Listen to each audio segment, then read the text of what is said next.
Je vais maintenant faire une déclaration en ma qualité de ministre des Affaires étrangères, de la coopération internationale, de la francophonie et de la diaspora congolaise de la République démocratique du Congo. Et j'ai l'honneur de vous donner lecture de l'allocution de son Excellence Félix-Antoine Tshisekedi Tshilombo, président de la République démocratique du Congo, qui, empêché, n'a malheureusement pas pu être présent parmi nous aujourd'hui. Monsieur le secrétaire général des Nations Unies, Madame la directrice générale de l'Organisation mondiale du commerce, Excellences, Mesdames et Messieurs les membres du Conseil de sécurité, Mesdames et Messieurs, c'est avec une grande fierté et un sens élevé des responsabilités de la République démocratique du Congo assume, en ce mois de juillet, la présidence du Conseil de sécurité des Nations Unies. Présider ce Conseil, c'est assumer pour un temps une part de la responsabilité collective de notre monde. C'est rappeler que cette enceinte n'a pas seulement vocation à répondre aux crises lorsqu'elles éclatent, mais aussi à identifier les facteurs qui les annoncent afin de mieux les prévenir. Au fil des décennies, le Conseil de sécurité a su adapter son action aux menaces de chaque époque. Aujourd'hui, une réalité s'impose avec une évidence croissante. La gouvernance des ressources naturelles est devenue un enjeu majeur de paix et de sécurité internationale. C'est cette conviction qui a conduit mon pays à inscrire ce débat à l'ordre du jour de notre Conseil, afin d'inviter la communauté internationale à porter un regard nouveau sur l'un des déterminants majeurs des conflits contemporains. Car le monde a changé. Les minerais critiques, l'eau, les forêts, les ressources énergétiques, les terres arables et la biodiversité sont désormais au cœur de la transition énergétique, de la révolution numérique, de la sécurité alimentaire et du développement économique. Jamais les ressources naturelles n'ont autant compté pour l'avenir de l'humanité. Pourtant, dans de nombreuses régions du monde, elles continuent d'alimenter les conflits, de financer les groupes armés, de nourrir les économies criminelles, de fragiliser les États et de priver les populations des bénéfices légitimes de leurs propres richesses. Tel est le paradoxe de notre époque. Les ressources naturelles peuvent être le fondement d'une prospérité partagée ou le moteur d'une prédation. Tout dépend de la manière dont elles sont gouvernées. Excellences, Mesdames et Messieurs, pour la République démocratique du Congo, cette question n'est ni théorique ni lointaine. Elle touche à notre histoire, à notre peuple et à notre avenir. Notre pays compte parmi les plus riches du monde en ressources naturelles. Ses minerais stratégiques, son potentiel hydroélectrique, ses vastes terres arables, son exceptionnelle biodiversité et le bassin du Congo, l'un des principaux puits de carbone de la planète, constitue un patrimoine dont l'importance dépasse largement nos frontières. Pourtant, cette richesse s'est trop souvent transformée en vulnérabilité. Là où elle aurait dû financer le développement, elle a alimenté la prédation, la violence et l'instabilité.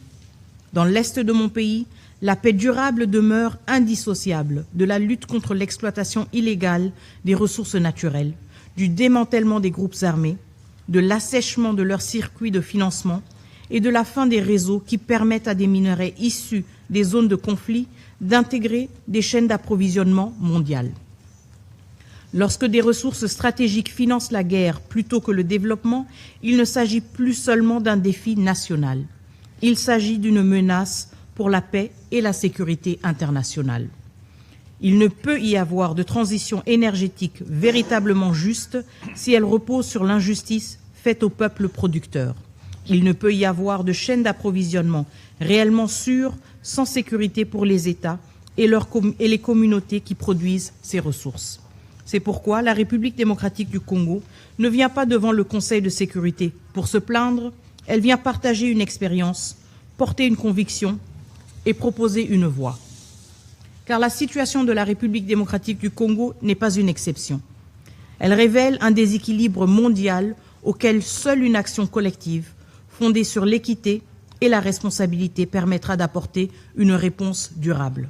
Excellences, Mesdames et Messieurs, la Charte des Nations Unies nous confie une responsabilité essentielle, préserver la paix et la sécurité internationale.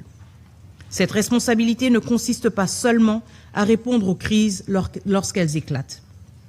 Elle exige aussi que notre Conseil sache en identifier les causes profondes, et agir avant que les tensions ne dégénèrent en conflit. Au fil des années, le Conseil de sécurité a su adapter son approche aux menaces émergentes. Il lui appartient désormais de reconnaître, avec la même lucidité, que la mauvaise gouvernance des ressources naturelles constitue un facteur majeur d'instabilité, de conflit et de fragilisation des États. Une telle reconnaissance ne remet nullement en cause la souveraineté des États. Elle contribue au contraire à la protéger, car la souveraineté permanente sur les ressources naturelles ne peut être seulement proclamée, elle doit être pleinement exercée afin que les richesses nationales profitent au peuple et non aux groupes armés, aux réseaux criminels ou aux intérêts qui prospèrent dans l'illégalité. Les ressources naturelles doivent financer le développement, renforcer les capacités des États et créer davantage de valeur dans les pays producteurs. Pour l'Afrique, cela implique de dépasser une économie fondée sur la seule extraction pour bâtir une économie de transformation, d'industrialisation et de prospérité partagée. C'est là une exigence de justice économique. C'est aussi une condition essentielle d'une paix durable. Excellences, Mesdames et Messieurs, l'histoire nous enseigne qu'une ressource stratégique peut être un facteur de rivalité ou un fondement d'un destin commun. Au lendemain de la Seconde Guerre mondiale, l'Europe a choisi de faire du charbon et de l'acier, autrefois au cœur des conflits, les fondements d'une coopération durable à travers la communauté européenne du charbon et de l'acier. Cette initiative a démontré qu'une ressource stratégique, lorsqu'elle est gouvernée dans un esprit de confiance et d'intérêt partagé, peut devenir un instrument de paix. Le processus de Kimberley, soutenu par le Conseil de sécurité à travers sa résolution 1459 de 2003, a montré qu'une action collective pouvait limiter le rôle des ressources naturelles dans le financement des conflits et renforcer la responsabilité de l'ensemble des acteurs de la chaîne commerciale. En Asie, le bassin du lac Mekong illustre la manière dont une ressource partagée peut devenir un cadre de dialogue et de coopération. En Eurasie, la gouvernance de la mer Caspienne rappelle que des ressources stratégiques communes appellent des règles concertées et une responsabilité partagée au service de la stabilité régionale. Partout ailleurs, les mécanismes de certification, de traçabilité et de coopération régionale démontrent qu'aucune solution n'est parfaite, mais que toutes convergent vers une même conviction. Des ressources bien gouvernées peuvent devenir des facteurs de confiance, de stabilité et de prospérité. Cette leçon est aujourd'hui la plus actuelle que jamais. Le XXIe siècle est celui des minerais critiques, de l'eau, des forêts, de l'énergie et de la biodiversité. La question qui nous est posée est simple. Aurons-nous la sagesse de faire de ces ressources les fondations d'une prospérité partagée ou accepterons-nous qu'elles constituent d'alimenter les rivalités et les conflits de nos temps? Excellences, Mesdames et Messieurs, face à cette responsabilité, la République démocratique du Congo plaide pour l'émergence d'une nouvelle doctrine internationale qui place la gouvernance des ressources naturelles au cœur de l'agenda de la paix et de la sécurité. Cette doctrine repose sur une conviction simple. Les ressources naturelles ne sont pas de simples marchandises. Elles sont des enjeux de souveraineté, des leviers de développement et des biens de responsabilité dont dépend la stabilité de nos États comme l'avenir de nos sociétés. Elles devraient s'articuler autour de 6 principes. Le premier est le respect effectif de la souveraineté permanente des États sur leurs ressources naturelles. Aucun peuple ne devrait voir ses richesses exploitées au profit de groupes armés, de réseaux criminels ou d'intérêts qui échappent à son contrôle. Le deuxième est la transparence des chaînes d'approvisionnement. États producteurs, pays de transit, entreprises, investisseurs et consommateurs partagent la responsabilité de garantir l'origine licite des ressources qui alimentent les technologies du futur. Le troisième est le renforcement des mécanismes de traçabilité, de certification, de diligence raisonnable et de redevabilité, afin de protéger les communautés, de soutenir les États producteurs et de responsabiliser tous les acteurs de la chaîne de valeur. Le quatrième est la lutte contre l'impunité économique. Ceux qui financent les conflits par l'exploitation illégale des ressources naturelles doivent répondre de leurs actes. Tant que les économies de prédation demeureront plus rentables que le respect du droit, la paix restera fragile. Le cinquième est la promotion de partenariats justes et mutuellement bénéfiques. Les pays producteurs ne demandent ni faveur ni charité. Ils demandent l'équité, le respect et des partenariats qui créent de la valeur, favorisent l'industrialisation et améliorent durablement les conditions de vie des populations. Et enfin, le sixième est l'ancrage local de cette gouvernance.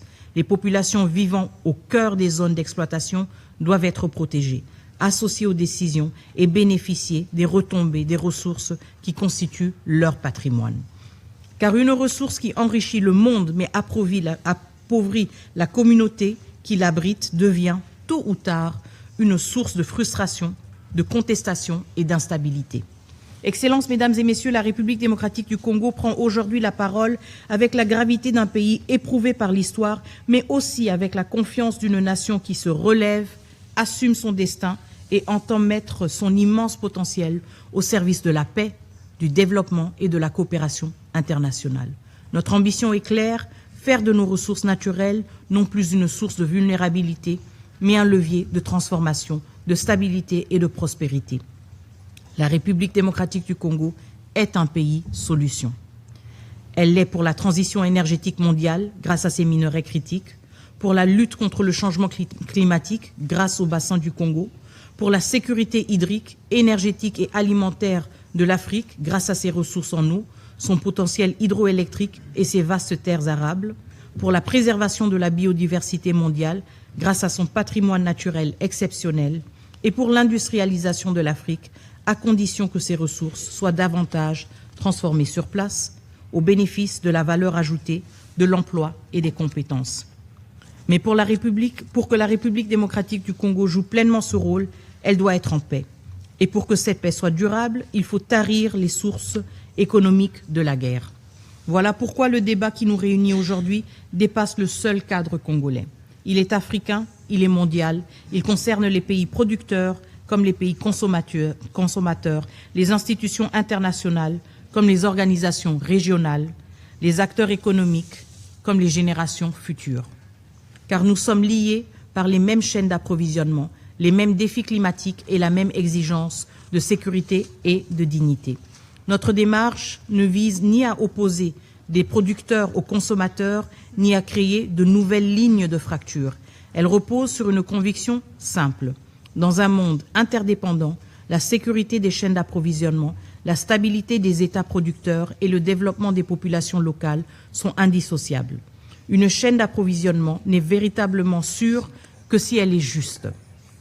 Un partenariat n'est durable que s'il est équilibré et une transition énergétique n'est légitime que si elle respecte les droits et la dignité des peuples qui fournissent les ressources dont elle dépend. C'est dans cet esprit que la République démocratique du Congo souhaite que le débat d'aujourd'hui ouvre une dynamique durable. Les préoccupations légitimes des États doivent être entendues, car une doctrine commune ne se construit pas par l'imposition ni par la division, mais par le dialogue, par la confiance et la recherche des convergences. C'est pourquoi mon pays soutient la création d'un groupe des amis de la gouvernance des ressources naturelles réunissant les États intéressés des Nations Unies, les organisations régionales, les institutions financières internationales, les pays producteurs et consommateurs, les acteurs économiques responsables, ainsi que la société civile. Sa mission serait de maintenir un dialogue permanent, de partager les bonnes pratiques, de renforcer les mécanismes existants et de formuler de manière progressive et pragmatique des propositions permettant de mieux intégrer les enjeux liés aux ressources naturelles dans l'action des Nations Unies et lorsque cela relève de son mandat du Conseil de sécurité.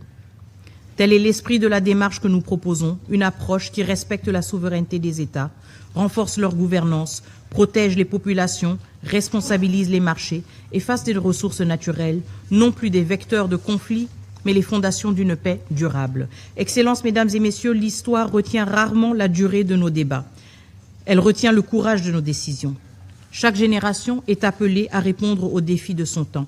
La nôtre doit reconnaître que les ressources naturelles ne sont plus seulement un enjeu économique. Elles sont devenues un enjeu majeur de paix, de sécurité, de justice et de prospérité.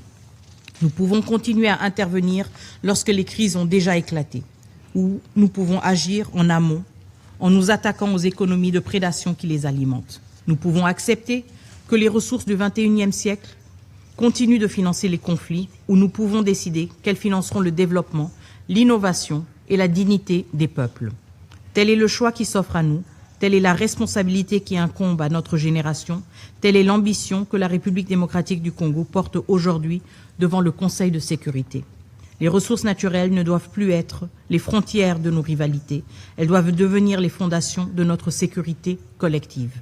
Si nous savons faire des minerais, de l'eau, des forêts, de l'énergie et de la biodiversité des instruments de coopération plutôt que de confrontation, alors nous pourrons dire que le Conseil de sécurité aura été fidèle à sa mission. Et l'histoire retiendra qu'ici, aux Nations Unies, la communauté internationale a choisi de faire des ressources naturelles non plus les héritages de nos divisions, mais les fondations de notre destin commun. Je vous remercie. Je reprends mes fonctions de présidente du Conseil